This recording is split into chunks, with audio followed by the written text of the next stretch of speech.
आप सभी को राम राम। अक्सर टीवी के डिबेट दूसरी जगहों पर कुछ चर्चा होती है तो कोई कहते हैं अरे देखो स्वास्थ्य शिक्षा की तो बात ही नहीं कर रहे हैं, रोजगार की तो बात ही नहीं कर रहे हैं। तो अभी मैं जो बात करने जा रहा हूं विशुद्ध रूप से स्वास्थ्य और शिक्षा की जुड़ी वाली स्वास्थ्य शिक्षा की है। यानी मैं उस शिक्षा की बात करने जा रहा हूं जो सीधे स्वास्थ्य से जुड़ी है। कौन सी शिक्षा? मेडिकल शिक्षा की बात कर रहा हूं, चिकित्सा शिक्षा की बात कर रहा हूं। अब अभी मोदी कैबिनेट ने एक निर्णय लिया है और ये बड़ा जरूरी है देश को जानना। पहले भी मैं बता चुका हूं कि कुछ मामलों में तो इस सरकार ने कमाल का काम किया है। उसमें मेडिकल का ये वाला क्षेत्र है, ठीक है, प्राइवेट हॉस्पिटल, इंश्योरेंस, उस पर हम लोग लड़ाई लड़ रहे हैं, बोलते भी रहेंगे कि इंश्योरेंस का धंधा बहुत गंदा है, प्राइवेट हॉस्पिटल में बिल बहुत बनते हैं, बहुत बेईमानी भी होती है। कई बार बड़ा अच्छा भी लगता है जब आप राहत से चले जाते हैं, लेकिन जब फंस जाते हैं तो बहुत बुरा लगता है। इस पर और ठीक करने की जरूरत है और मैं तो उस पक्ष का हूं कि स्वास्थ्य और शिक्षा वो जितना सरकारी में संभव हो वो हो, प्राइवेट भी हो, जिनको इच्छा है वो करेंगे और जिनके पास पैसा होगा वो जाएंगे ही जाएंगे। लेकिन जिसके पास पैसा नहीं है तो वो सरकारी में भी जाए तो उसको कोई अलग एहसास नहीं होना चाहिए, आसानी से अच्छे से वो शिक्षा भी मिलनी चाहिए, स्वास्थ्य भी दुरुस्त होना चाहिए। अब प्रधानमंत्री नरेंद्र मोदी वो जब भी कैबिनेट की बैठक हुई है तो उसमें उन्होंने CCS, सेंटर स्पॉन्सर्ड स्कीम, यानी जो केंद्र सरकार द्वारा प्रायोजित योजना है, इसके जो कहें कि तीसरा चरण है उसको मंजूरी दी है। ये तीसरा चरण क्या है ये सुनिए जरा, बड़ा महत्वपूर्ण है। 5000 नई PG सीटें जोड़ी जाएंगी, 5000 से अधिक नए MBBS भी इसके तहत बनेंगे। सरकार ये चाहती है कि जितने देश भर में मेडिकल कॉलेज और अस्पताल बन रहे हैं वहां डॉक्टर उपलब्ध। अब आपको याद होगा मोदी सरकार ने बड़ा महत्वाकांक्षी निर्णय लिया था कि हर जिले में एक मेडिकल कॉलेज का बड़ा सीधा सा मतलब ये कि वहां अस्पताल होगा ही होगा। और सरकारी अस्पताल, सरकारी कॉलेज वो बहुत लोगों को भरोसा दिलाते हैं अभी भी।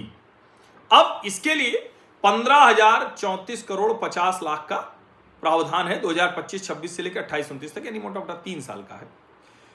केंद्र सरकार का हिस्सा है 10,303 करोड़ और राज्यों को देना है 4,731 करोड़ 30 लाख।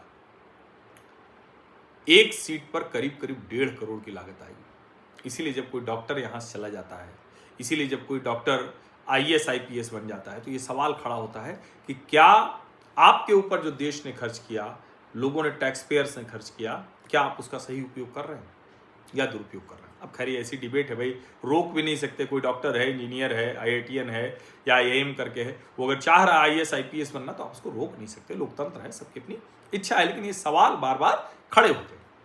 अब भारत सरकार पहले से उसको पता है कि देश में अगर मेडिकल व्यवस्था जो स्वास्थ्य की, चिकित्सा शिक्षा की दूर करनी है, ठीक करनी है, दुरुस्त करनी, सुधार करना है तो पहले सीटें बढ़ानी पड़ेगी।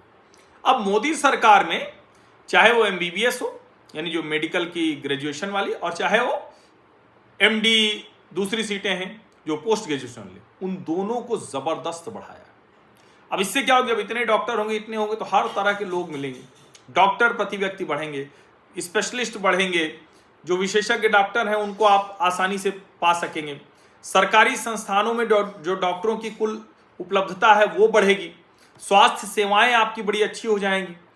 जिन क्षेत्रों में आप कहते हैं कि वहां डॉक्टर नहीं जाते हैं वहां भी लोग पहुंचेंगे। देश के हर हिस्से का एक संतुलित स्वास्थ्य के लिहाज से क्षेत्रीय वितरण हो जाएगा।